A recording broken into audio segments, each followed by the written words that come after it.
Let's get ready to rumble! Haynes searching. Up and under, scoop layup again, and drops it! The champ is here! He's a motion. The champ is here! Jay Crowder throws it up for him!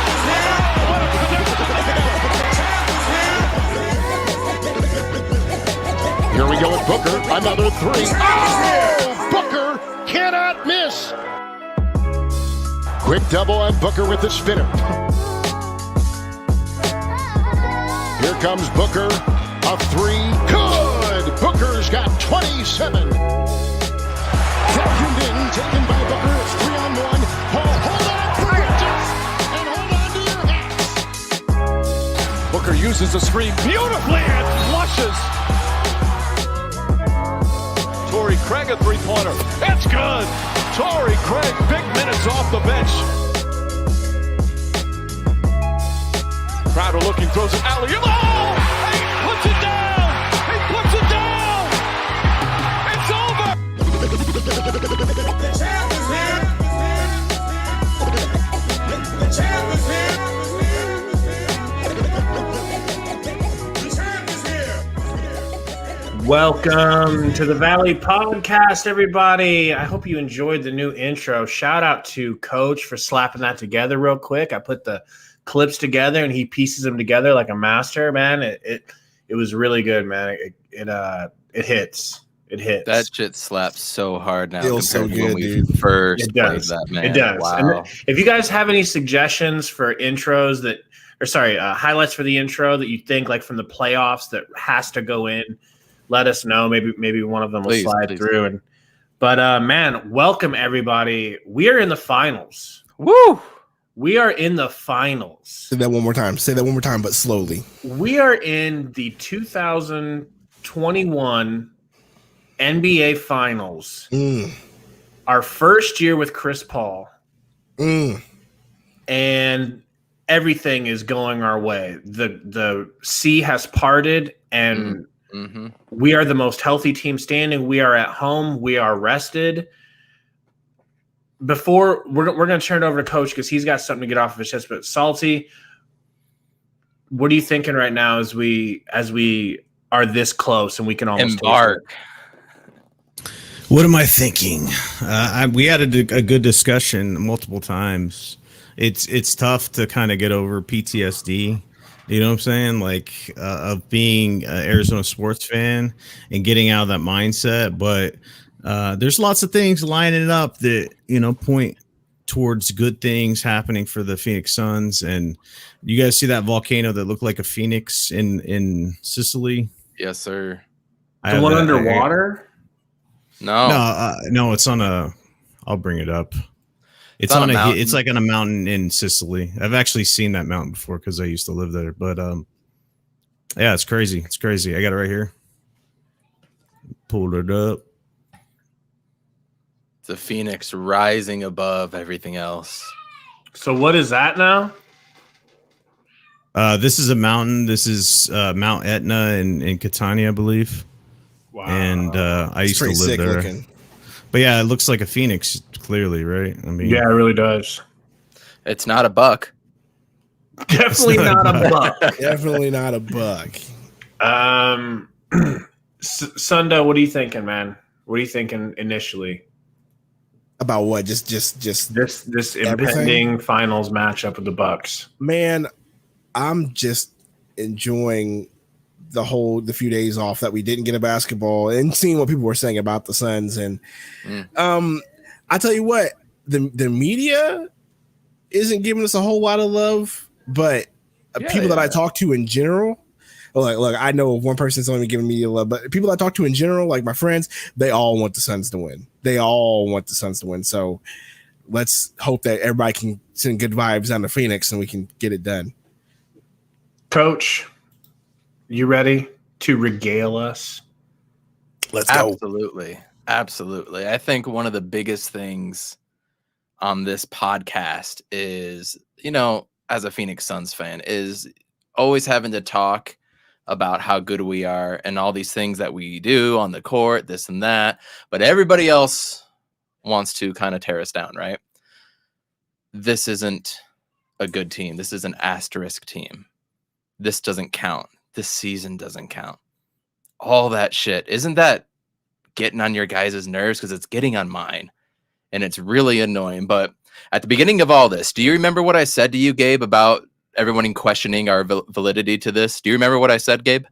Remind me. I said if this was, regarding injuries, if it was so easy, why didn't any other team do it? Yeah. Why didn't any other team step up then if it was so easy? If it was such a cakewalk? Well, in my opinion, this is not an asterisk season. If anything, I actually think this is harder. Why? Because of all the COVID stuff and everything going on in the world, y'all. It's harder because of these guys have been isolated from their families. And Chris Paul's family is in California. He can't even see them every day, So they're isolated going through all this. And you guys remember when the Suns got COVID as a team this year in the first half? They had to make up the 3 or 4 games, whatever it was that they missed for the second half of the season. Did you know what happened after that? We played tops in the league of games played for the second half of the season. Now think about what that actually means. It means more minutes on the court. It means less days to rest between games. And it also means more travel time.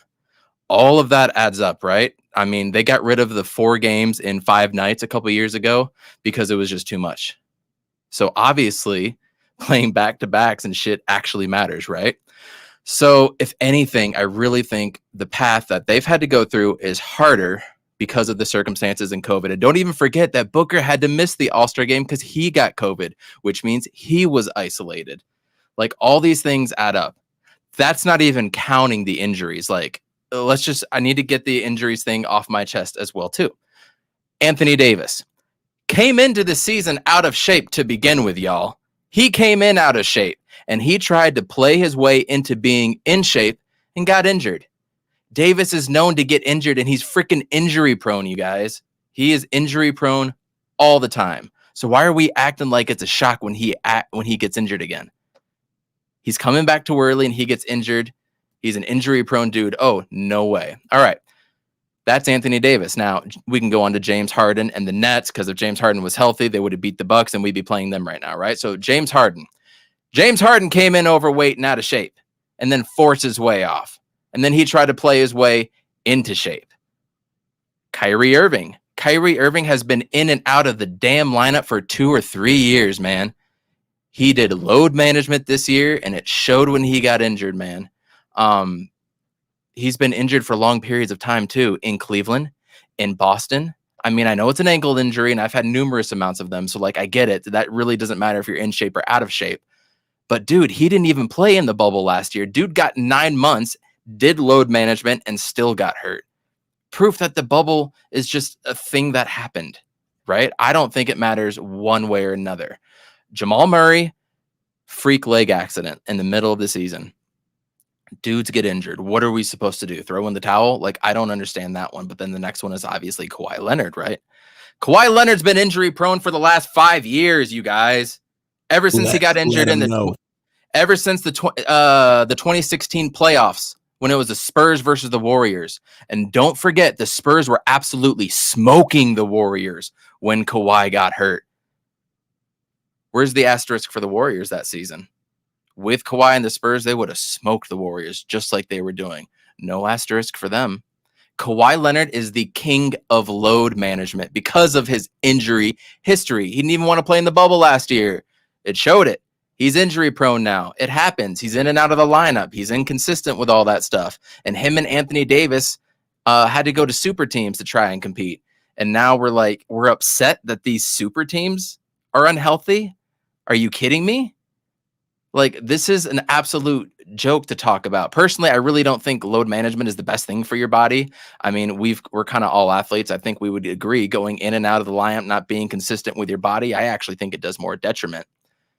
But we can get into every single injury over the season. We're not going to do that because injuries happen in all types of sports, right? And trust me, we don't feel bad for any super teams not making it to the finals. It's awful for sports. But I will say, yeah, it is happening to a lot of stars this year, but it's not our fault. I get it. People aren't going to give us props or credit because of all the stars being injured.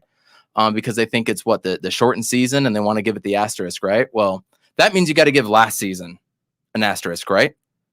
Because Kyrie didn't want to play in that one, no fans, blah, blah, blah, all that stuff, right? Okay, so your last season, asterisk. This season, asterisk. You know what's happening next season, you guys? An asterisk season. It has to be. Why? Because we're only going to get 70 days until the end of Game 7 to the beginning of NBA training camp. And you've got the Olympics in between, so some dudes are going to be going to the Olympics too, and their off season is shorter. So now you're going to give the third season in a row an asterisk? No. That is not what's going to happen. The fact is, everybody picked the Lakers, Nuggets, and Clippers to beat us with or without their stars. Once the stars went out, they still picked us to lose. Vegas picked us to lose. The Lakers still had the best defense in the NBA. The Clippers had the best three-point shooting in the NBA and the best wing or perimeter players, however you want to phrase it. Denver had the MVP, and you're telling me the MVP couldn't win you one single NBA game in the playoffs, not one in the second round? But we don't deserve this, I guess. But as a Phoenix Suns fan, don't we deserve this? Regardless of the injuries, regardless of COVID, 53 years in the league, don't forget about the coin flip. Many people forget that Cedric Ceballos was injured in the 93 finals. 15 points a game would have helped you guys. Danny Manning got injured when we were the best team in the league in the mid-90s. Got injured. Was done for, lost to the Rockets. Backcourt 2000, Jason Kidd, Penny Hardaway, gone. Tom Gugliotta was never the same after his injury during that time as well, too. Jason Kidd beats his freaking wife, and we have to trade him. He goes to New Jersey and goes to the NBA Finals the next 2 years.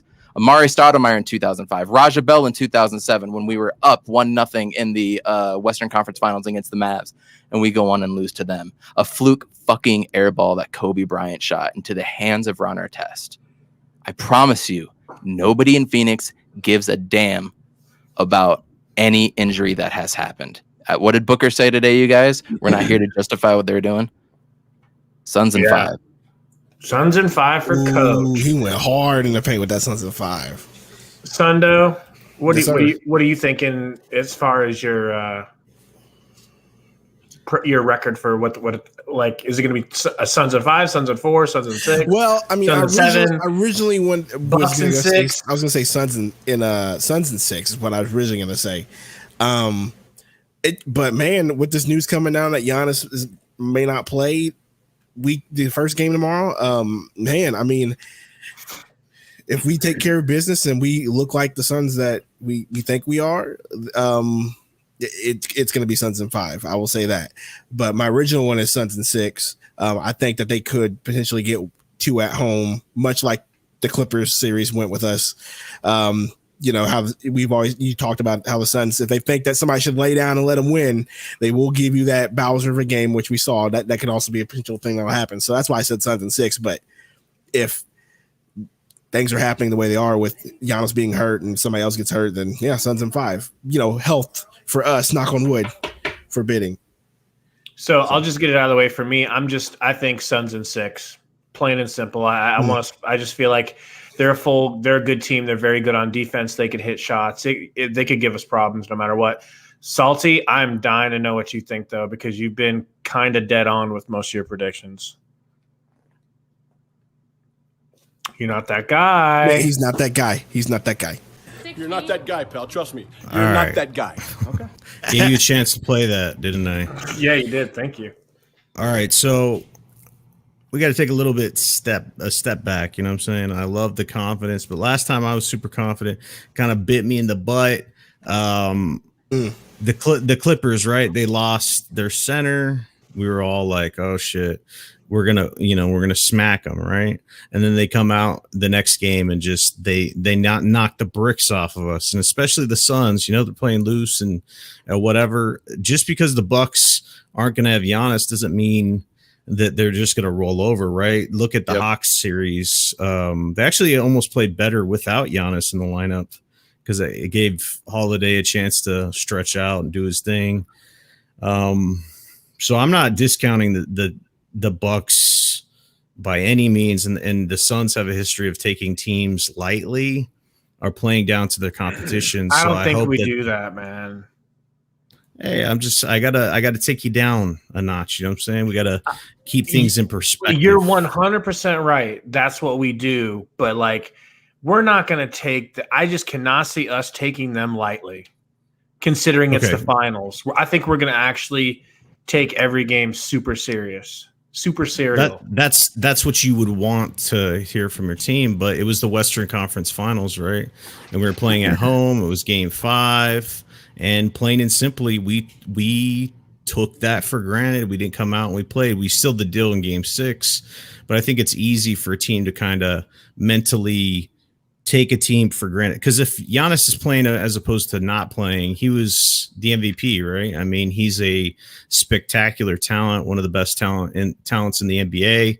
And when you don't have that on a team, it's the human nature to kind of be like, okay, we're playing at home and this and that. Like, I don't think necessarily they're going to do that, but it is a possibility, and I don't want them to do that, because we've won Game 1 in every series this playoffs, right? And it's so critical that you set the tone in Game 1, right? You win that first game, and then hopefully win both games, because that sets the entire tone for the playoff series. The way Booker's played in Game 1 at home, every single playoff series, hopefully we're going to see that. But like I said, on paper, I've drew this up with Evan. We match up so well with this team, and we'll get into it further on in the show. But like I said, do not take this team for granted or lightly just because Giannis isn't playing, because they have a lot of talented players on their team, you know? I felt like even with Giannis healthy, we win, because we're a better team. And look, man, we know how to build a wall just as good as any other team. LeBron couldn't defeat it, and he's a really good shooter, like we talked about earlier. Giannis can't hit the broadside of a barn. So Giannis gets a ton of free throws when he plays against us. He misses his free throws. I mean, he's terrible. Some of them he doesn't even get off under 10 seconds. So like, all that plays into us. And I do think he makes them a little bit worse, because the ball sticks with him and he does his damn spin move 40 times a game, 20 times it works. So Gabe, you have to tell the people in the chat your history with Giannis, because you did some slander against Giannis. You know what I'm saying? It's not slander. I stand by it. Where would you rank him as a player? Like, you think obviously his game is severely one-sided, right? It has holes to it, right? This sums up what I think of it. You're not that guy, pal. Trust me. You're not that guy. Okay. He's not at all. We thought he was. He inexplicably got 2 MVPs. Mm-hmm. But bro, he's just LeBron with absolute no jumper and not as good of a passer. So one of the things that I can pick, he's nearly a Ben Simmons who's an ultra aggressive on offense without a shot. Go ahead. So I can piggyback off of that, because I'm still a pretty big fan of his. I just think his game is more suited for the regular season, if that makes sense. Because when you get in these playoff series, teams can scheme and they can strategize, and they do a lot of different things in the playoffs. It tightens up. He is not a number one, and it's strange to say that. Middleton is their number one threat, because when you have such a blatant, glaring hole in your game, there's 2 things that plays against Giannis in the clutch. And even not in the clutch, he can't shoot and he can't make free throws.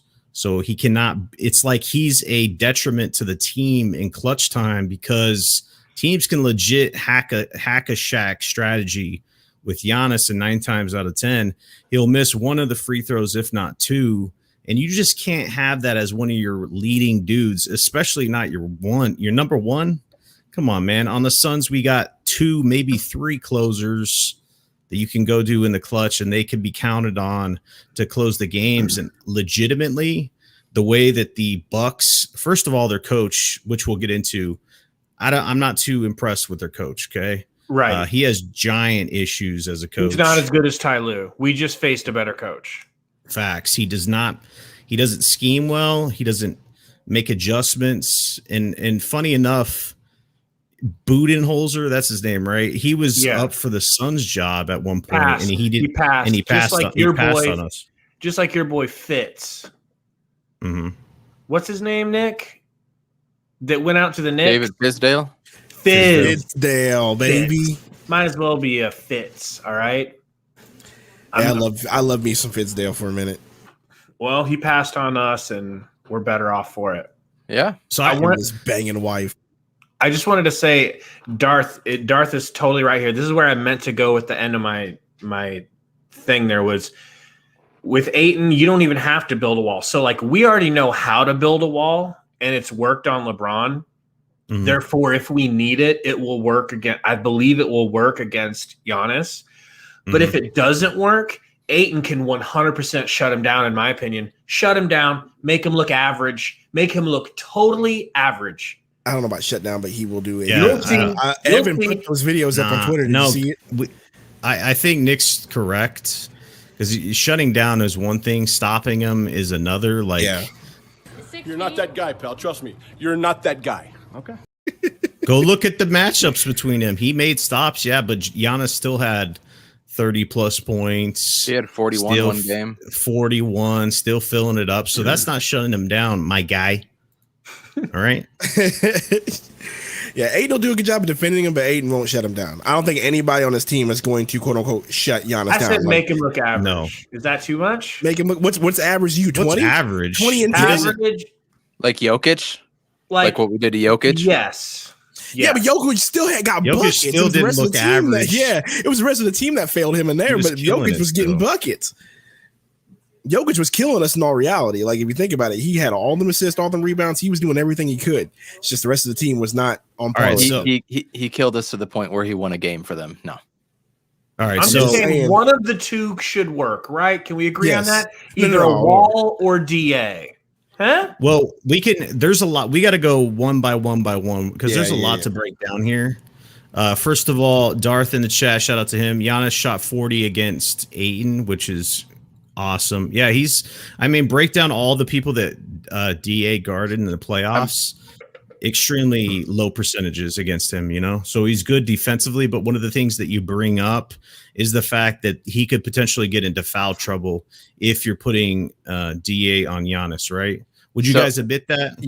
Yes. And the reason that Giannis did get 47 that first game is because Ayton was in foul trouble and only played 30 minutes that game. So that's a great point, right? So that's Dario. Do you want to see Dario on Giannis? Yuck. I don't like, honestly, with him not playing game one, if he is the play in this series, I don't think he's going to be 100%. Would you guys say I'm correct there? Because I agree. You would think that if he's going to play in the series, he's going to be not 100%, and he's going to have to wear some kind of a knee brace or something. I just don't see him coming out with nothing protective on his knee, right? So I don't even know if he'll be 100%, but there are schemes that you can do. I mean, if you let Giannis beat you and then you let their 3-point shooter shoot, Evan, we talked about this, right? They're not that good of a 3-point shooting team, right? Not in the playoffs right now. And I just had it up. Hold on 1 second. In the playoffs, they're dog shit right now. In the regular season, they were actually fifth. At 38.9%. And now all of a sudden in the playoffs, Milwaukee was they were 14th at 31%. That's a huge drop off. Yeah, huge. But they should have you said 38? They're almost 39, yeah. And then down to 31.1. Yeah. That's pretty big. What was DiVincenzo shooting 3-wise? I don't know. I'm not familiar too much with his game. But yeah. Let me bring him up real quick. Because he's not going to be in the playoffs, and he killed us when we played them. DiVincenzo, where are you at? There you are, you goofy looking bastard.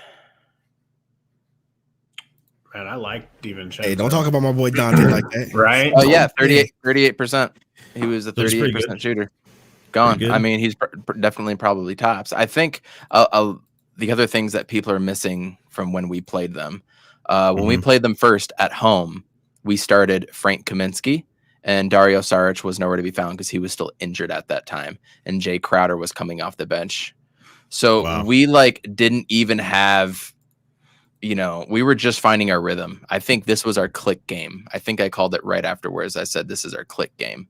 And then when we played the Bucks in overtime in Milwaukee, that's a game that we started Dario Saric and Crowder came off the bench. So we were still tinkering our team around too. You know what I mean? So they haven't played our full squad yet.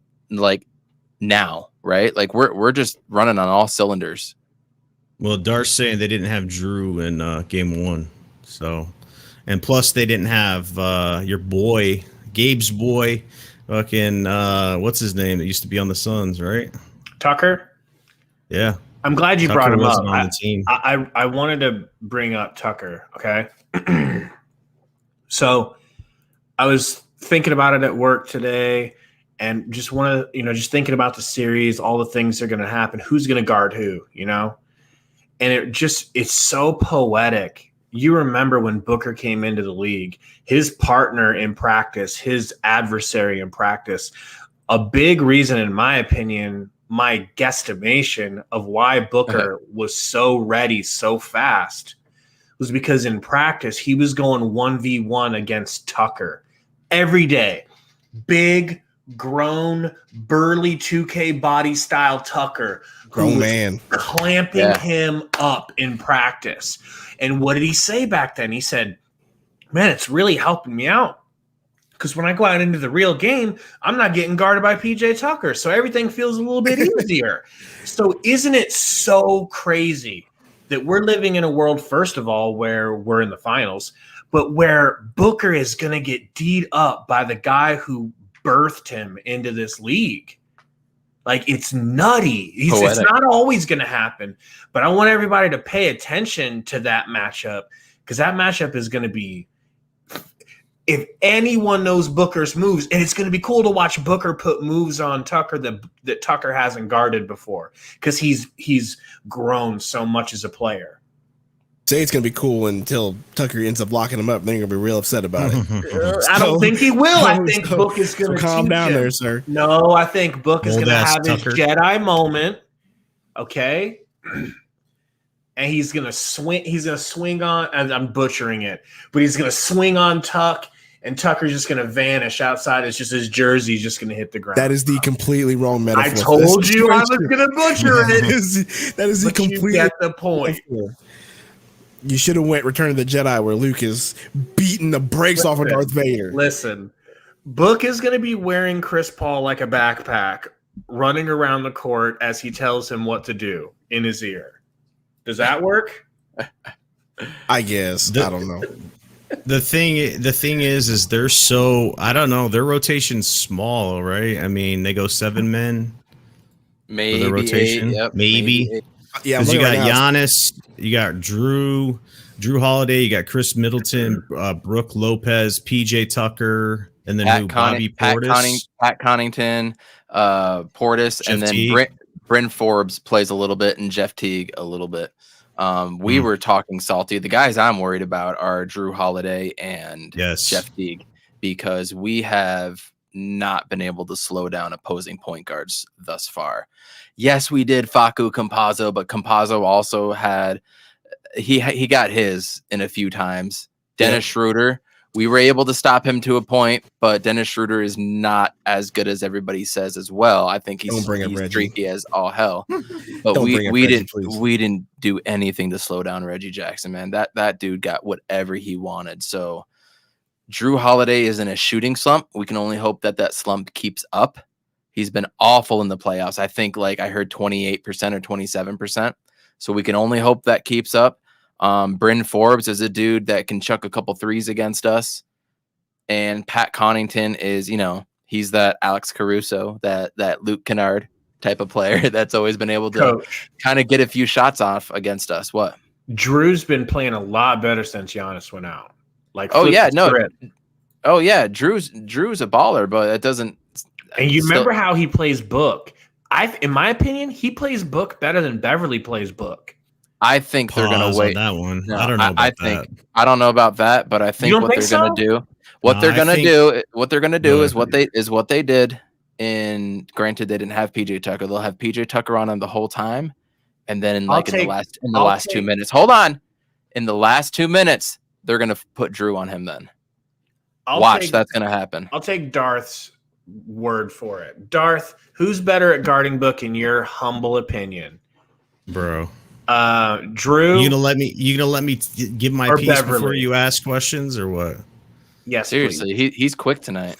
Go ahead. All right, so the reason why Beverly is better to guard Book is because he gets in his head. And Drew Holiday does not do that. Like, Beverly is like a gnat. You know what I'm saying? He's one of those dudes that just will get under your skin. You saw that in the playoffs, and Booker will get rattled sometimes because he gets out of his mind. And I think that if you can get a player in that state, that's more valuable than just straight defense. Now, if I was going to go with Drew Holiday, is he an extremely good defender? Yes, he is. But you add that element of just getting under someone's skin. We saw in the last series with the Clippers. I think Beverly would have the upper hand there. But I don't even think Drew Holiday is going to be guarding Book, because who's going to guard CP3? Who's going to guard? Who's going to guard Campaign? And I honestly don't think that really matters as who's going to guard who, because of the Buck style of defense. Mm-hmm. So they played something ridiculous, like 46% they were playing drop coverage throughout. If they play drop on us, oh my God, we're going to have a field day. But here's the thing. The second Giannis went out, they went down to like 27%. And then when Brook Lopez goes out, they go to like 9% of drop coverage. So I don't know if we're going to see a whole lot of that. I would suspect to, because that's what they do. And I heard on the Zach Lowe podcast, they were saying the same things, that, you know, that's kind of their bread and butter. That's what they do. So why would you not expect that? But they're probably going to switch it up a whole bunch. So I don't think it really matters who guards who, because we're going to be running pick and roll and they're going to be playing switch. Do you know if they play zone defense at all, or have they? I don't think a lot of teams do. I think they might show it here or there, but I think the Clips just did, because they had that versatility in them and they were quick. One thing before I forget, Bucks were tops this year in guarding corner threes.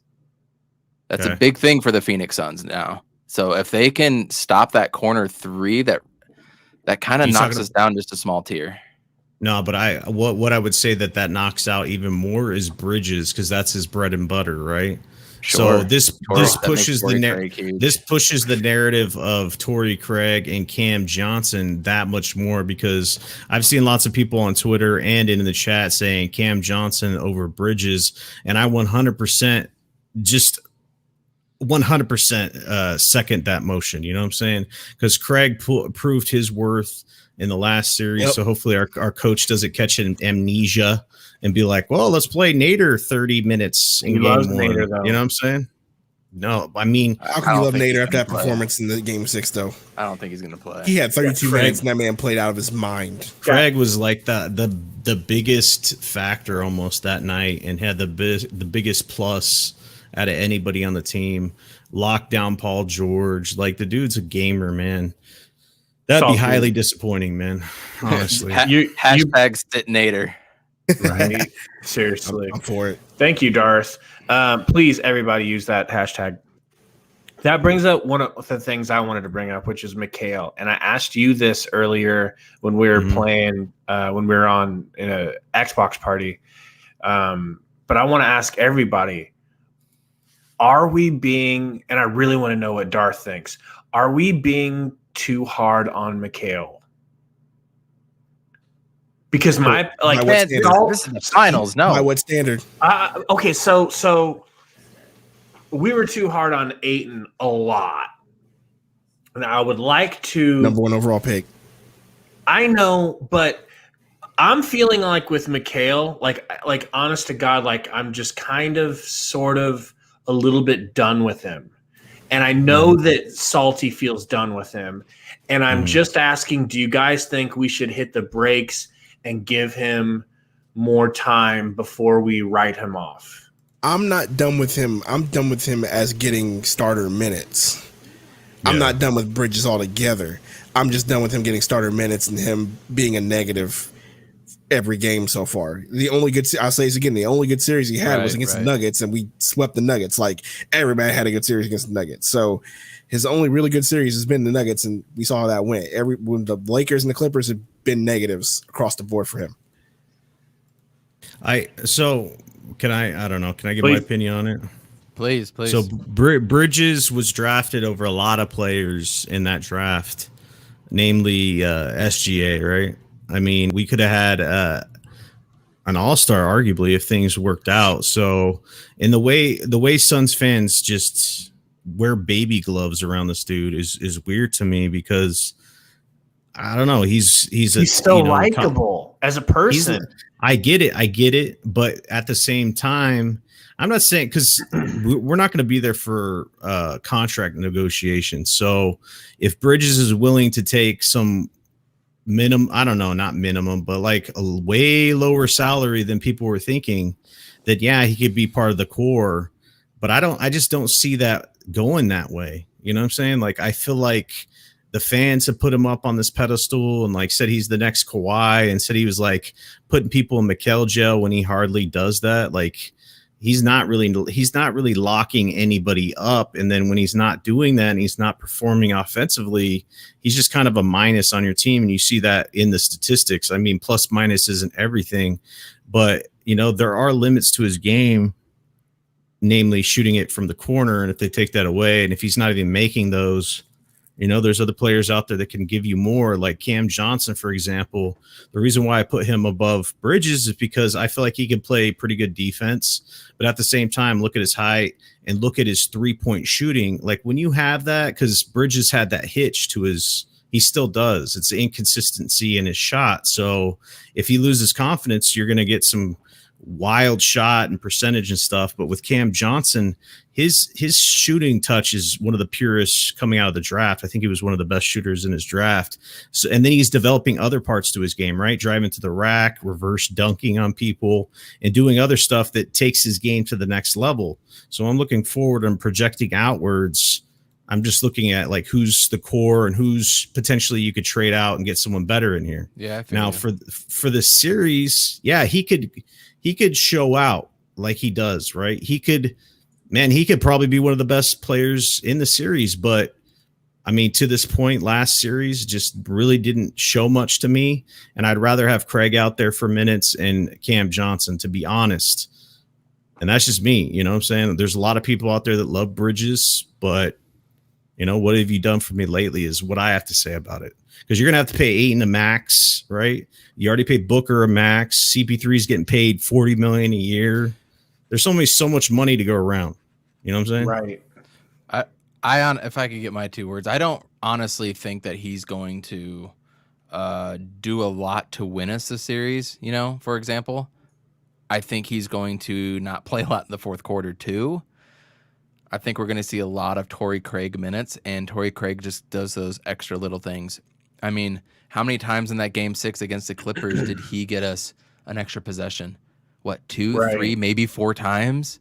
I don't really see Mikal fighting for that. And when it comes to fourth quarter of playoff games, that shit matters so much. And Mikal hasn't done that, unfortunately. He's done a lot of things. He's done a lot of good things. I don't want to take him out of the lineup at all by any means. I just think our organic chemistry that we have is greater than almost any attribute any player has. I'm skeptical to mess with that too. Maybe going forward, you talk about something. I don't know. Right now, we're not going to mess with it, but I do want to see Torrey Craig minutes in the fourth quarter. Is he a glue guy going forward? You have to take into consideration the chemistry and how he performs here versus somebody else like Kaminsky, like Aaron Baines, right? Is this like the perfect fit for him where he can thrive and do what he can? Now paying him the monies, that's obviously going to be something different. I mean, I would be shocked if he's going to make more than like Dario Saric, but I would want to peg him, as a guy that would make a $9 million a year type of player. I'm glad you paused, because I was going to pause you real quick. So you want to see him in the him. Tabo Cephalosha role like OKC did, where Tabo was the starter. Absolutely, and James he should Harden get come off paid. the bench. He should not get paid over 15 million. If they do, I think that's going to hurt us in the long run. He is that $9 to $10 million player. We'll see what they do, but you have to bring up the chemistry part too. I think that's huge. A lot of people in the chat are losing their shit. Like I knew they would, because Bridges is one of the favorites. Subject. But the thing is like if you're going to have sustained success, you got to kind of identify who's your core. You can't really have emotions play into it, and that's something that our GM's going to have to deal with. But like if you look at the Spurs runs, they had their core and then they kind of shuffled everything else out of there, right? Their role players and stuff like that.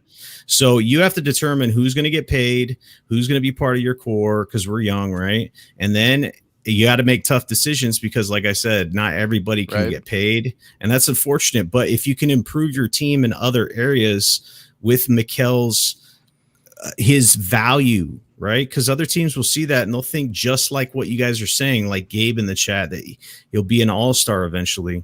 Well, you could get some crazy return back if you were to trade him, and you could build for future years, where you're weak, backup center or any kinds of stuff that you need to fill. That's going forward. But in this series specifically, I think that you start Mikel. If he shows that he's on offensively, then you play that hot hand. If he doesn't, then you put other people in there. I think it's as simple as that. I'm right with you. I've decided after this conversation, I'm going to give him a fresh start. I'm going to wipe. I'm wiping the slate clean with Mikhail. And I think you're right. You start him. If he's playing well, you let it ride. Yep. But I just can't help but feel like, not even talking long-term off-season, I'm talking finals. I don't feel like Cam Johnson and Torrey Craig together, splitting minutes, don't give you everything that Bridges gives you. So we can't pay everyone in the future going into the offseason. We can't pay everyone. So if you've got, like, tell me this. If Mikhail walked away and went and played for Charlotte. No, they're too good. They got too many. They're too up and coming. Sacramento. They're too good. Let's say Sacramento. If Mikhail went to the Sacramento Kings, do you think that you would see him like Kelly, like slumping, having some good games, slumping, not really fitting in? Because that's what I think would happen to Mikhail if he went to another system that wasn't this friendly. That's what I mean. That was exactly my point. So what are you saying? I guess I'm just saying that's what I think. That's how I think. So we just agree, Coach. Okay. We agree on that. What's the point though? The point is, and let me You're be like, frank. You're not that guy, pal. Trust me. You're not that guy. Okay. Oh, Mikel, you're speaking of? I agree. No, I'm just kidding. Top 10 pick, right? Yeah, top 10 pick. I mean, just like Sticks, man. And the problem I don't want to get into next year because we're in the finals. The problem going into next year too is that since it is a shortened season, we're not going to have a lot of guys that are going to vastly improve going into next year because everybody's going to need a break. They're probably not going to work on their game a whole bunch.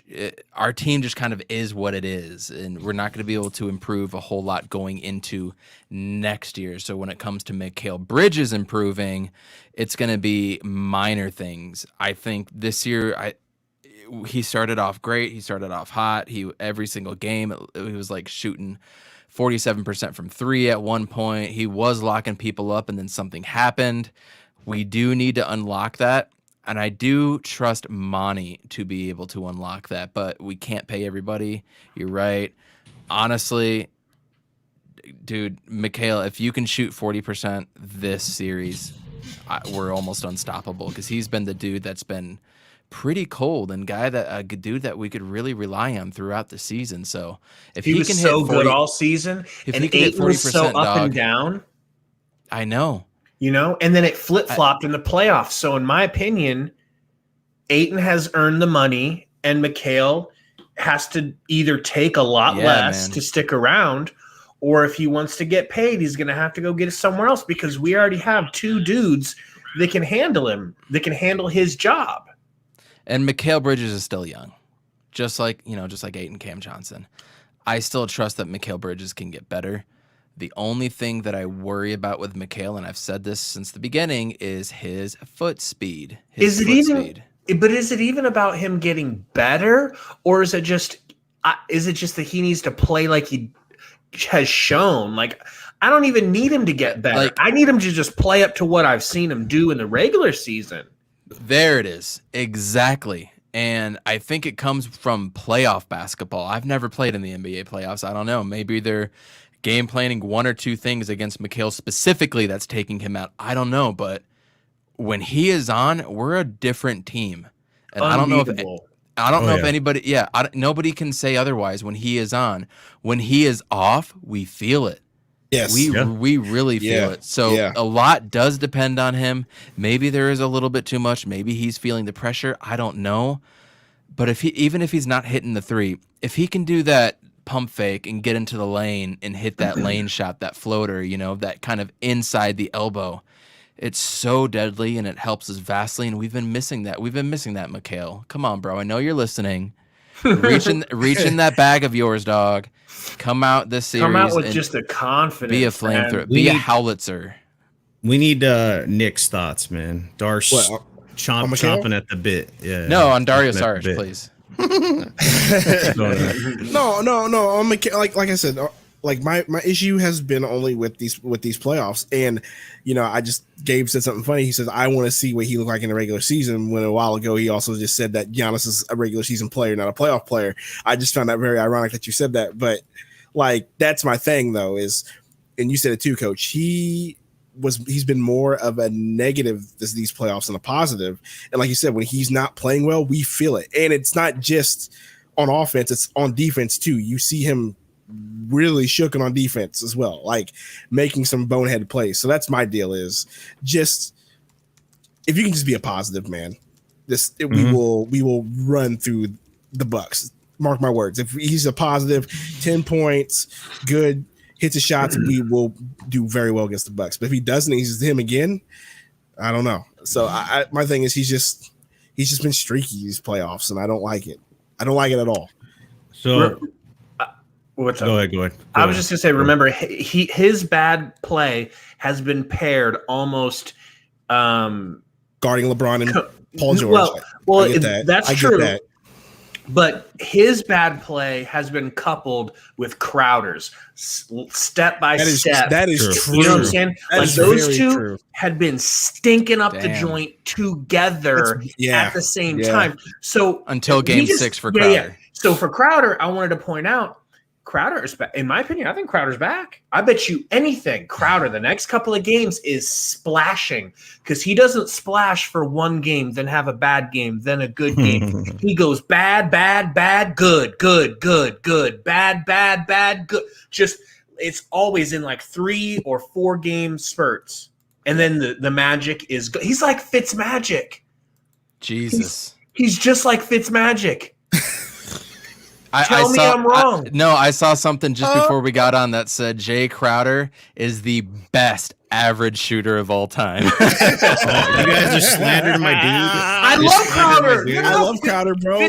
But his shooting is true. It's true. But here's the deal, though. You can talk about you shooting all you want, but guess what? He doesn't let you down on the defensive end of the ball. Like he does not ever let you down at the defensive end of the court. And Mikal has sort of been letting us down at the defensive end of the court these playoffs. So it's just that was my thing because I remember when Gabe in the first series against the Lakers, he was like, "I'm done with Crowder," and I was like, "But Crowder's playing defense. Like you can't, undervalue the defensive part of it." And that's my thing with Mikal. It's a championship heart thing. You guys know this, man. I was saying this. I had his back before anybody had his back. Crowder's my dude. Heart of a champion. This dude. Look at his playoff resume. He went to the finals with the Heat. Back to back with the Suns, picked the Suns over so many teams, man, and he just won me over right there. Just his bravado, his swag. He's dripping in swag. You know what I'm saying? Only him could he go 0 for 9, 3 games in a row. But you know that dude's gonna put some fucking winners in the chamber. You know what I'm saying? Like he's gonna drop some. Like like if he's gonna go 0 for 9, 3 games, the next 3 games he's probably putting up like nine threes a game, like, or some crazy shit. From 3. He'll shoot like 10 and hit 80%, and like, you know, the most clutch situations too, you know, like when you need a bucket, you need a 3, pass it to Crowder. This dude's going to make it, probably get fouled in the process and just bring it home for you. So yeah, he definitely has the veteran swag to him. And you know, Mikal, it's his first playoff and all that stuff. So we're not, you know, we'll talk about Mikal in the off season, but there's so many other things that we got to break down. You know what I'm saying? Like X Factors, book, or what's up? I want to, before we get into X Factors and stuff, I mean, you talked about Budenholzer. I mean, Monty. Oh, yeah, we need to talk about this. Yep. Budenholzer. Did you guys, and don't forget Budenholzer's from Holbrook, Arizona. He's from Arizona. Yeah. Did you guys hear that he was on the hot seat potentially if they would have lost that Nets series? They looked god awful in the Nets series, you guys. Giannis looked like shit. He was getting shut down by Blake Griffin because all Blake did was stand at the free throw line and be like, come at me. And everything stopped. Watching that Nets series, being a fan, because obviously I wanted the Nets to get kicked out because they're a super team, right? Being a Bucks fan was one of the most stressful, annoying things ever to do. Trust me. I was going for them. They had lock, and it was like they were actively trying to lose those games. Like, honestly, it shouldn't have been that close once Kyrie went out and Harden was hurt. Like, Harden came back with half of a hamstring, and they still were trying to lose. Like, they just do not have clutch abilities. Their coach is poor at making adjustments, and it's just it all gets wrapped up into that. I don't know. Their coach is just not that good, in my opinion. They have lots of talent on the team, but coaching is a big thing. Me and Salty kind of went down the list, and what we came to is our depth, again, surprise, is going to be a big X factor for us because they're playing kind of like 7.5 players. And what I mean by that is just look at the minute discrepancy. Like they got, was it Bryn Forbes playing 5 to 8 minutes a game? So he's like not really in there, but he's just giving somebody a quick breather, you know? So they play 7 to 8 players. And we can play 9, 10, 11. Obviously, Monty showed that he'll go 7 if he has to in the last game 6. He'll go 8. He can go 9 if 9 guys are on. They've been playing every other day too.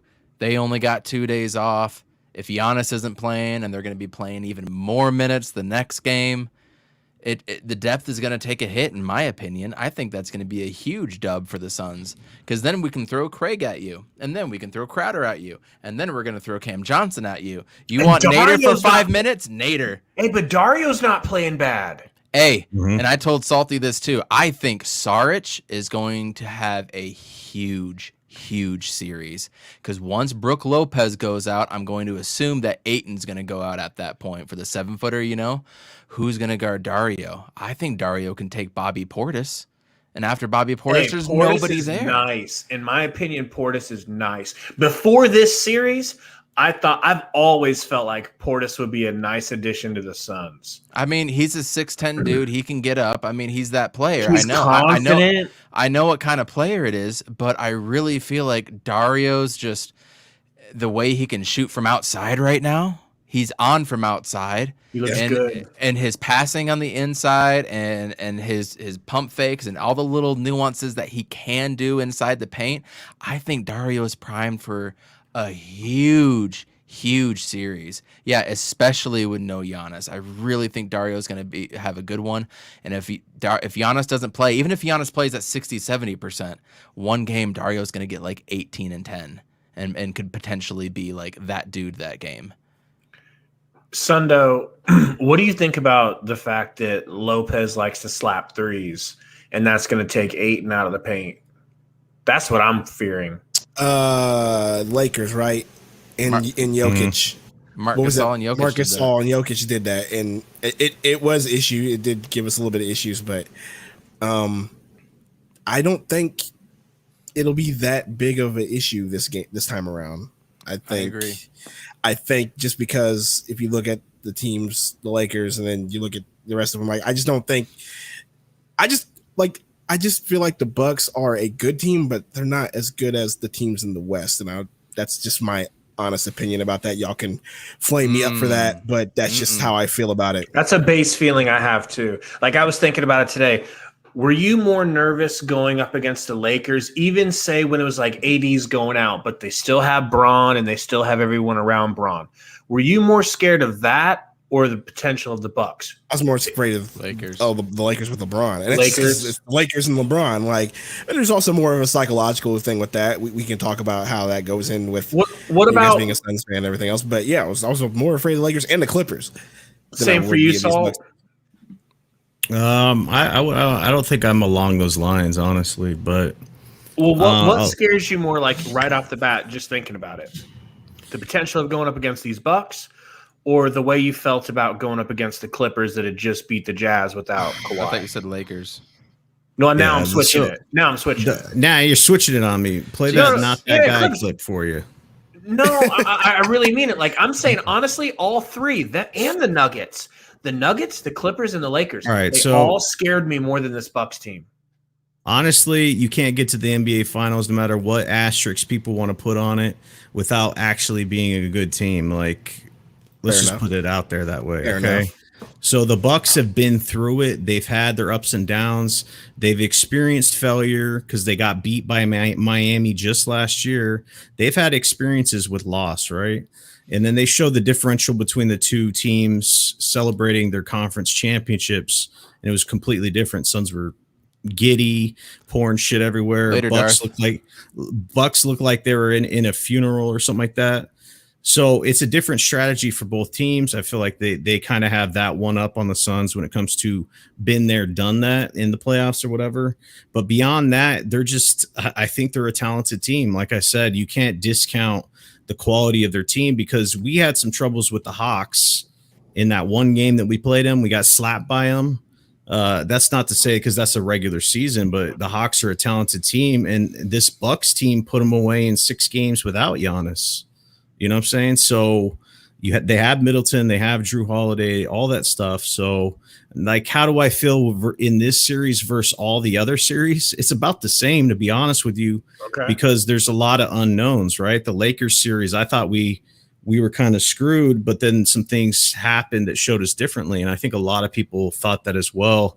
The Nuggets, I was super confident in that series. Like, that's the one series I could say that I called it, and I was right on the money. The Clippers scared me because of a matchup situation, because it's just Paul George goes Michael Jordan on us. We have experience with them in the West.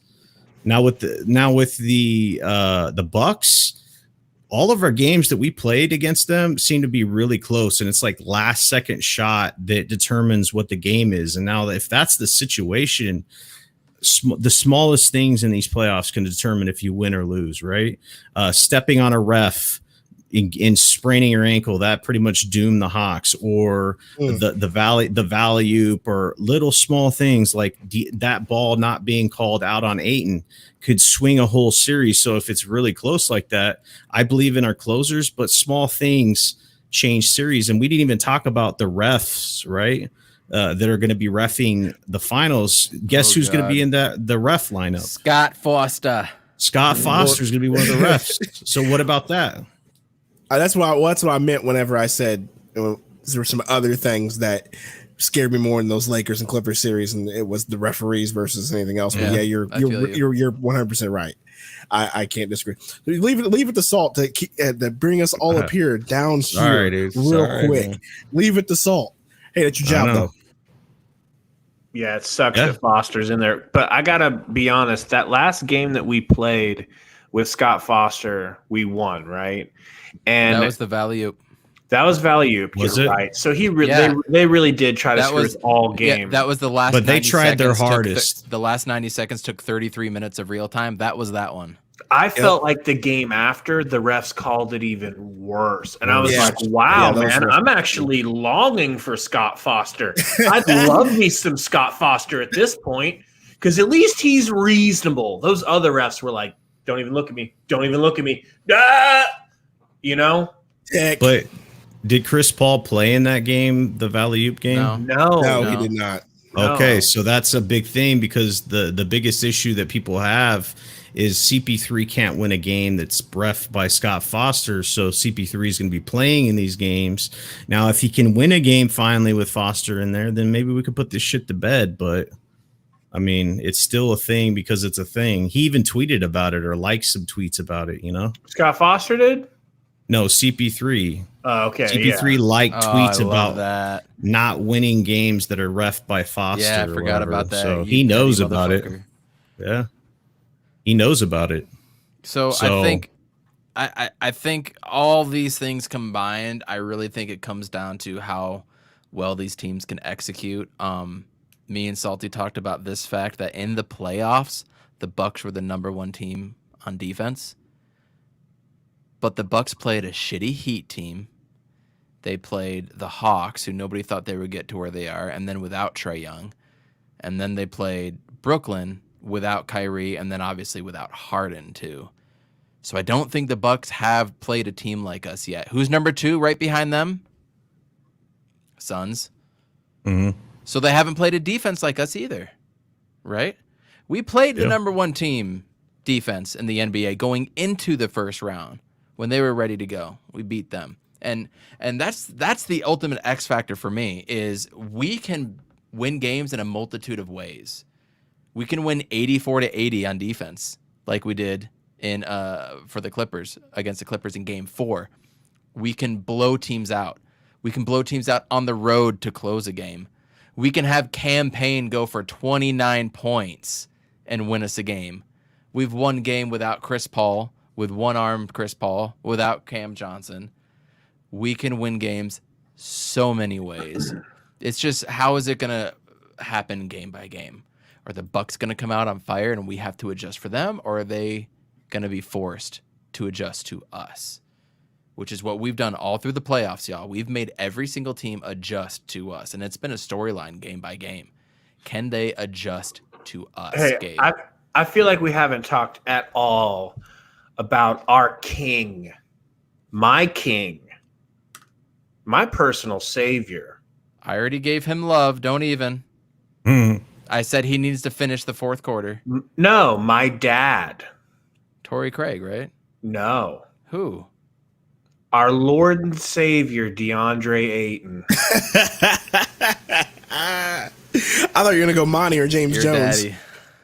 Okay? Listen to me. It went unsaid because CP3 had a godlike performance with that 41, right? Triple-double. But Ayton had like 17 and 18. A beast of a performance that just kind of went unspoken about. If I just feel like overall, if that Ayton continues to show up, which I have no problem imagining he will, like I think he's here. I think he's arrived. I don't think he's going anywhere. I think he's going to be the carry, bro. He's going to carry us to a title. So, and that depends on what the Bucks do on defense. If they switch, Ayton's going to be able to feast inside, and he's going to have a lot of offensive rebound opportunities for him, and he's just going to make them adjust. If they play drop, dude, it's all going to be about CP3 Book. If they drop Brook Lopez, dude, smack, drip, drip from the elbow all day long, bro. You know, and which is going to make it so Ayton's not going to be able to do as much against us, right? So it depends on what they do on defense, and we're going to find out in the very first possession. And how are they going to adjust from that? There's a question in the chat. Who do I think should guard Giannis out of Craig and Crowder, I believe, from Zona? You know. No, but Craig. here's the deal. I don't think Craig either of those dudes would be on for the most part, because who's going to guard Middleton? That's their number one option, to be honest. Mikhail's going to. He actually did a good job in the regular season. He was like 7 for 17 one game and then 10 for 22 against Chris Middleton. Chris Middleton isn't quick and fast, so Mikhail can stick with him. But you saw how the GOAT Craig shut down PG-13, right? I mean, the dudes. Straight. I think that I don't know. Craig showed his mustard, dog. I would put him on Chris Middleton with Bridges, and then Crowder could guard Giannis, to be honest, because he's like a bigger body. He's shown he can guard bigger players. Right, yeah, because he guarded, what's his name, on AD when he was playing for the Lakers. And he did a pretty good job, to be honest. He got in foul trouble.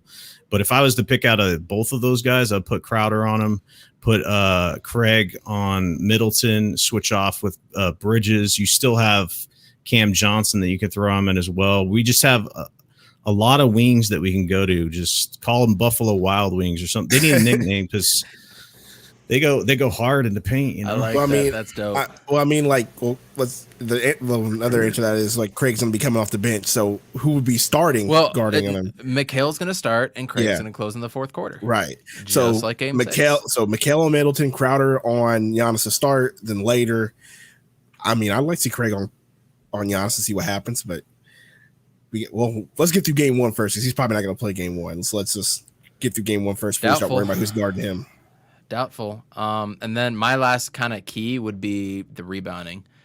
They rebound at an elite rate, and Phoenix Suns have to find a way to win not only the rebounding battle but also gain more possessions and avoid their tip outs. Like we've played against big teams every single damn series, so this is nothing new to them. I'm less worried about it now than I was in round 1, 2, and 3. But we got to find a way to win the rebounding game and get those extra possessions. That's going to be huge. Yeah. Real quick, I have some. We didn't even talk about the man, the myth, the legend, Booker. I don't think we mentioned him once. Let's go on a Booker. Let's go. What's up with that? Like, can we look at this crazy artwork first of all? Like, what I like is the this? way that guy looks. Yeah, I do too. Dad socks. I mean, this was a stencil painting, but this thing looks amazing, man. Like, shout out to Booker, because not only that, let me go to my profile here. He did his press conference today, and he was wearing some 93 gear, I believe. Oh yeah, in his press conference. See right here, looking sick, you know. And he gave a shout out to the fans, how they've been here since 93 and how they talk about it. And it's true, man. I mean, this guy is the hump. I don't know, man. I feel like this dude would be like the chillest dude to hang around with, because first of all, he likes the game and he likes Call of Duty. I like that. He's a chill dude. He's a humble dude. He's kind of like that old spirit. And honestly, I don't need much more time to determine that he's the number one Sun in history, but we'll get on that, after the finals and stuff. What he's done at age 24 is just crazy, man. We can't even, I mean, is it wrong of me to feel like you're going to say yes, but is it wrong of me to say that Chris Paul is the best Sun of all time, even though he's only been here 1 year? Bro, I already said it. He's a legend. He's a Suns legend, not an all-time Sun. I just feel like he does everything offensively that you could ever ask that Nash ever done. Like, I feel like him and Nash are completely equals on offense, but he plays lockdown defense. Booker don't play lockdown defense. Coach, you don't think he plays lockdown defense? CP3? I mean, has CP3 been doing lockdown defense this playoffs? He plays good, DB. Bro, he's like 37. He ain't playing no lockdown defense. He has quick hands, man. When bigs get the rebound inside or they get the board or whatever like that, Chris Paul comes up and he's swiping, and that's how we get like 2 or 3 steals. Lockdown defense? He really locked down Reggie Jackson. He really locked down Dennis Schroeder. Hey. Schroeder had one good game. 2. Because we let him, do his thing and shut down other people. But yeah, compared to Steve Nash, CP3's Kawhi. Yeah, but that's not a determination. That's all relative, though. I mean, that's compared to another point guard that was one of the best of all time. I'm just talking about pure age and accomplishments for what this kid has done is insane. And the fact that he was drafted here and stayed through all this shit, right? 13th, just not expected to do what he did. He was a player during one of the worst periods in Suns history, the worst period in Suns history. And he never spoke an ill will word towards, you know what I'm saying? He didn't say he wanted out. Yeah. Like, look at Zion Williamson. I was about to bring that up. Zion's already talking about leaving. It's like 2 years say there. It's his family saying it. Doesn't But matter. still. Where do you think they're getting it from? How do you think that got out? He let that out. He wouldn't let his family say that shit. You know? And then Doncic. Rumors are he wants out. Like crazy. Really? Right? I thought he just wanted a new coach. Nah, there's rumors that he's just not happy with the situation. Yeah. Can you imagine drafting Luka and then having to fire your coach or your coach quits because he doesn't want to coach him anymore, and then your GM who has been there for like 20 plus years quits because he can't do with Luka. Imagine having Luka Doncic on your fucking team at this point. Man, that's exactly what he's Gambo a prima said donna, too. man. So props to Gambo for calling that before the draft started. Yeah, he said that was one of the things. Prima donna. What other stuff? But I got a picture for you. This thing is just beautiful. That shit is crazy looking. Look at that. By YouTube TV. It reminds me so much of Jordan. When I see that logo, I just think of Jordan. And so to think of that logo and Booker, it just warms me soul. It brings a smile to my face. Let me tell you. It does, man. It really does. Before we start wrapping up here, we're over the hour mark now, which is great. Shout out to everybody in the chat. We'll get to y'all in a second. I want to know what your guys' X factors are. We'll say not even plays or schemes or anything. X factor players for each team. I'll go first. I think for the Suns, Cam Payne. I think with all of their length and height and everything, they ain't seen speed like Cam Payne, and Gabe calls it out after every game. Too much speed. So I'm going to go with Cam Payne, and for them, I'm going to go Pat Connaughton. If Pat Connaughton goes 4 for 6 a couple games or 5 for 8, we might be in trouble. So Pat Connaughton, Cam Payne, Nick. So last series I said Cam Johnson, and he had a pretty decent role. Minus getting sick in game 6. But this time around, Dario Saric. My guy. Wow.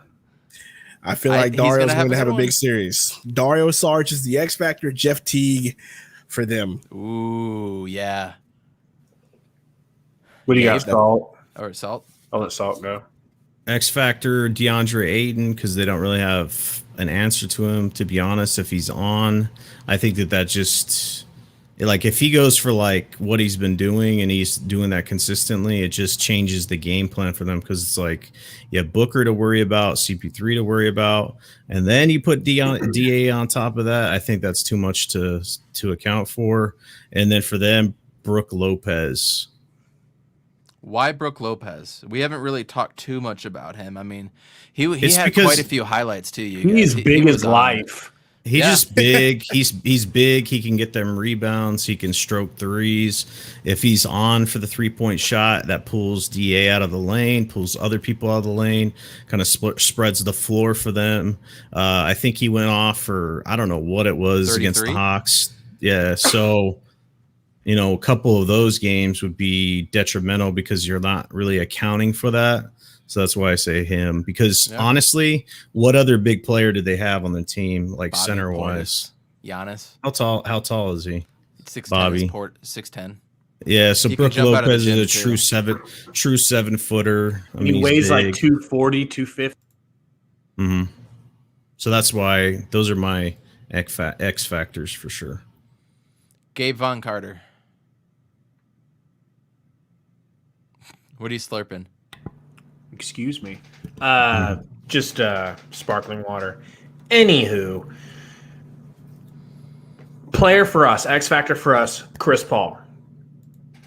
Chris Paul is healthy. His shoulder doesn't hurt. He's not cold from having to sit at home doing TikTok videos. His jumper is boiling lava hot like the inside of a pizza pocket. Okay? You know how hot they are. You know they burn, just scald the roof of your mouth. That's how hot his jumper is right now. Booker is going to get a lot of attention from Middleton, a great defender. Drew Holiday, a great defender. Chris Paul is fully healthy. This is his time to shine. We're going to get to see. We're going to get to see, but I think it's going to be CP3. And the only reason I say it's not going to be Ayton is because they won't let it be Ayton. They won't give him the effing ball. If they did, he could be the hero. But I don't think they'll trust him with it. And then for them, I think Drew Holiday. If that man is on, scary. Yuck. Are you guys worried at all about Chris Paul's little tidbit after Game 6 being like, "Oh, no big deal. I just tore a couple ligaments in my hand"? Only because he was stroking.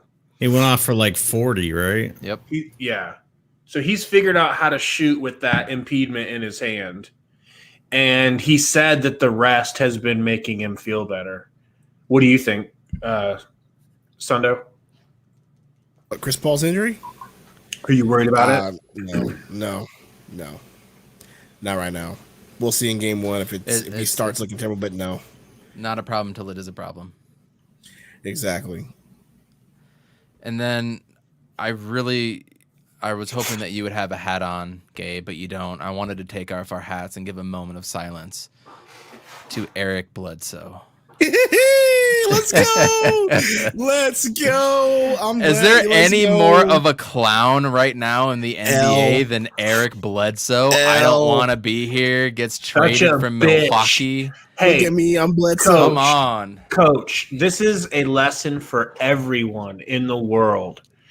Eric Bledsoe is the perfect example of why you should be loyal and patient with teams that treat you right. We treated him right. We gave him a bag. He couldn't be patient. He had to go run off and try to play with Giannis and run off and try to play with his boy Braun. And where's he? Where the hell is he? New Orleans on the couch. He ain't even going to be in New Orleans next year either, man. Booker could have easily done that. Me and Salty's biggest fear in life. It's not aliens. It's not UFOs being revealed to us by the government. It's Booker tweeting something along the lines of, "I just want to win." Some shit like that. That's our biggest fear. He could have done that. In fact, he gave us kind of an ultimatum and said, "I'll tell you one thing. This is my last year not going to the playoffs. I'll tell you that. This is my last time not going to the playoffs." And he gave us another year to get it right. And where is he now? Not where Eric Bledsoe is. He's up there. He's at the top. I never liked Bledsoe, dude. And that's why Salty likes Crowder.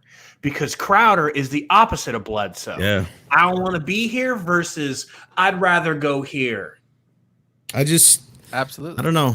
He just was a overrated player that they brought over. He was a bench guy that played out of his mind with the Clippers, got a fat check from the Suns.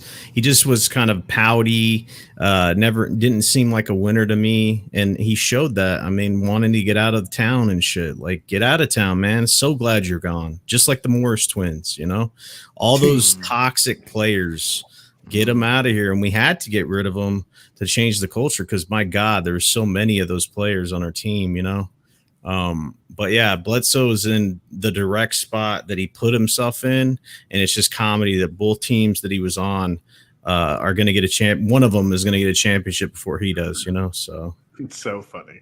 So, and the very, very, very last thing, after I had my little rant, we didn't get into too many comments from you guys. This is a non-asterisk championship season, correct, Salty? I don't give a fuck what people say it is or isn't. This is a NBA season, and people are always trying to downplay shit. And I could give a fuck less what some trolls on Twitter call it or anybody calls it. This is an NBA Finals. It's an NBA championship, and I don't give a fuck what people have to say. That's the end of the story, dude. What do you think, Sundo? Look, man, it was 2020. An unusual year for every sport. So we're going to put an asterisk next to the Dodgers. We're going to put an asterisk next to the Buccaneers for winning their championship. Like, you know what I'm saying? Like, it's an unusual year around for sports. We're not putting an asterisk next to anybody's name. The Suns earned this. They played well. I don't care about the injuries. That's part of the game. Yes, injuries are part of the game. So get over it. It's not an asterisk. This is legitimate. That's all I'll say about that. I feel like anybody who can look me in the face and say, if it was my team, if it was me, the Blazers, or me, the Nuggets, if it was us that got there, they win. I wouldn't be talking about this. Anyone who can tell me that is being dishonest. Okay, hey, believe it. If it was the Nets, there'd be no asterisks, right? I mean, let's be honest. If the Lakers were here instead of us, there definitely wouldn't be an asterisk. No. Breaking the Glass podcast went off on us a little bit, saying that we can't be objective. We never worked in sports media. They can't honestly say this is a real finals run. This is fake. Okay, yada yada yada. It hurts, don't it? It hurts when your MVP gets exposed and goes swinging on dudes that are under 6 feet tall. I'm sorry. We don't know anything. We haven't been watching sports all our 30 years of our It's all good. It's all good. Let them lick their wounds. They're just licking their wounds. We've licked our wounds, right? Year after year, dog. You know, and this is their turn, and it's okay. We're not going to judge them for it. There was one thing I had left that I wrote down. It's just a jab at Utah. Ooh, bring it. Okay? Yes. So I just want to point out giggity, that in the end, we called the Jazz frauds very confidently. Anytime we were asked, Romp called them frauds. Shout out to Romp. Yep. We said they're frauds, they're fakes. We'll show you. They're frauds, they're fakes. Just wait till we play them. We're going to bust them up. We'll show you what we did to them all regular season. We didn't get the chance to, but it just dawned on me today for a fact. They got that ass whooped by the Kawhi-less Clips, and we whooped the Kawhi-less Clips ass. We would have. They were frauds, like we said, and we absolutely just a random thought. It's Jimmy Green. They were who we thought they were. Video. So just like Romp said in the chat, I didn't even remember some of these things that happened. How much do I even remember this shit? No one does. I remember every single one of these, bro. Every single one of these. I do. Okay, let's start with the bottom right. That's Beverly, right? In a Rockets jersey. Yep. He clipped. That's why I hate Beverly in the first place. He clipped Westbrook on an inbounds because he was just playing way too tight, aggressive defense that was unnecessary. Okay, and tore his ACL and kept the Thunder from winning it. What's the second one, Salty? The LeBron James AC failure in San Antonio. When the AC ran out in San Antonio. Oh my god! Remember the air conditioner broke. Didn't they lose that series? Yeah, they lost. They lost the championship that year, bro. He's verklempt. Now, I'm sure all the other players had to play with no AC. But, yeah. He was cramping up. That was him with his cramps, and they had to get ice on him. So dramatic, man. Kyrie and Kevin Love, I remember that. That was huge. That was big. They got screwed. Why did Draymond get suspended? Was it for all the technical fouls? I think kicking somebody in the nuts. He kicked, was it, who was the center at the time for the Cavs? The dude that dated one of the Jenners. Oh, my gosh, what was his name? Tristan. Yes, Tristan Thompson. He kicked him in the nuts. That's what it was. Okay, and then the Zaza Pacheep shot in 2017. Yeah, there's the Kawhi one, and that's what I talked about in my rant. Chris Paul, they would have went to the finals. They would have went to the finals. Well, and before that, dude, Kawhi and them, they were smacking the Warriors by like 30 plus. Lacking them, absolutely. Yep. Chris Paul was doing a impression, like a sarcastic impression of Steph Curry, in like to his face. Drilling 3-pointers, people. Drilling 3-pointers that I never could imagine him hitting. I remember vividly sitting there watching him beating their ass with threes, and I'm like, that's not going in. What? Mm-hmm. That can't go in. Why is he shooting so what? Like, who knew he had range like that? He gets injured, they get back into it. 2019, Clay and KD go down. Remember that, Salty? Of course. Yep. No, because that's the Toronto championship, right? Did anybody say asterisk season that time? Nope. I'm sure they did. I remember a few people on Twitter being like, if they were healthy, yada yada yada. But yeah, the Orlando bubble injuries, definitely knew about that with the Heat because there was no chance in hell that the Heat were going to beat the Lakers. That's why for the people call it championship. the LeMickey Trophy. It's one of the reasons. And then, you know, obviously with this season, I can't remember a season with this many injuries, but to discount what these teams are doing, both the Bucks and the Suns, is just, it's naive. Because you can see all these, you can put asterisks on every championship that ever happened, dude. There's always injuries. It's part of the game. There's injuries in football, NFL, everywhere, dude. Baseball. Mm-hmm. It's just, you can't put asterisks on a season. A season is a season for a reason. Teams get hurt. Chris Paul got COVID, for God's sake, dude. He was out for 2 games. It was 2 games, right? Or and 3, a busted whatever it shoulder. was. We didn't fold. Yeah, busted shoulder. I mean, that could have easily put us out of the playoffs. So people that want to just discount this season and say, maybe it's just, come on, man. Enough with this shit. Listen, that was my last piece. We've got a 2K stream that I'm sure the folks are clamoring for. They want one person ask. That's it. They want to see Sundo's new build that claps. Coach, did you have anything else, or are you out of material too? No, that's out of material. I like think comedians. Go ahead. I do think if Giannis plays and he is even 85, we'll say 85% to 90% healthy, I think it's Suns in 6. If he's not, or he's 60% and under, which we'll be able to see, I really believe it's Suns in 5. So overall, I'm going to stick to my original projection, which was after Game 6 and say Suns in 5. Sundo. I mean, I said Suns in 6, but like I said, it all depends on Giannis, man. It really does. It all depends on whether Giannis plays. So we'll come back and we'll see if he's not playing, give us one. If he is playing, give us one, just like I did. If he's playing, 6. If he's not playing, 5. I'll give him the gentleman's sweep.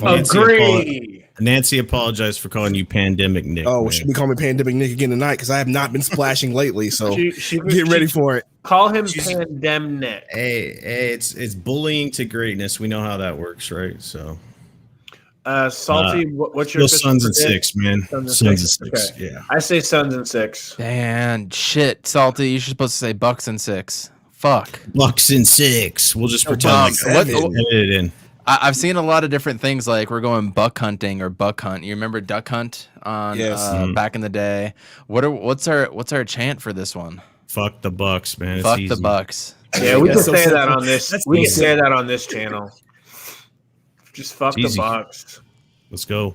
So I'm not 100% sure I'm going to be here for the full stream tomorrow. Part of me really wants to just sit down, enjoy it on the big TV. Do it, really. Make some good food, enjoy it with the wife, and enjoy this. At the same time, right before it starts, I might be like, I want to talk to y'all. So well, just know that if we lose, it will be solely on your shoulders. Yes, like it was solely on my shoulders when we lost Game 3 because I was at the Cardinals game. You can live with that. God damn. But remember, you got to come through with the white jerseys. Yeah, we got to be white, got to be right. And I got to wear my ramen noodle shirt. Right. I got something special coming on Tuesday, so or Thursday. Thursday. Either way, we'll try to we'll try to match a little bit. But we go into the finals tomorrow, y'all. Mm-hmm. Spear the deer. We're about Spear the deer. That's 20 hours. 20 hours away. 20 hours from tip. So since we're getting out of here, go check out the Blazers Uprise stream. This is kind of a raid. Tell them what should we say the tagline is? Valley Podcast, Valley Boys, hashtag Valley Boys, hashtag Valley Boys. Say raid or whatever you guys want to do. Go check them out. They're previewing the finals, so if you haven't got enough here, go check them out. And then stay tuned for our 2K stream coming up any second now. Yep. And we'll see you guys tomorrow night for hopefully the greatest night of our lives. Go Suns. Go Suns. Let's get ready. searching. Up and under, scoop layup again, and it drops in. The champ is here. It's a motion check. The champ is here. Jay Crowder throws it up for him. Shut up, Romp. Here we go with Booker. Another three. Oh! Booker cannot miss. Quick double on Booker with the spinner. Here comes Booker. A three. Good. Booker's got 27. Vacuumed in. Taken by Booker. It's 3-on-1. Hold on for Bridges. And hold on to your hats. Booker uses the screen beautifully and flushes. Torrey Craig a three-pointer. That's good. Torrey Craig, big minutes off the bench. Crowder looking, throws an alley-oop. Oh!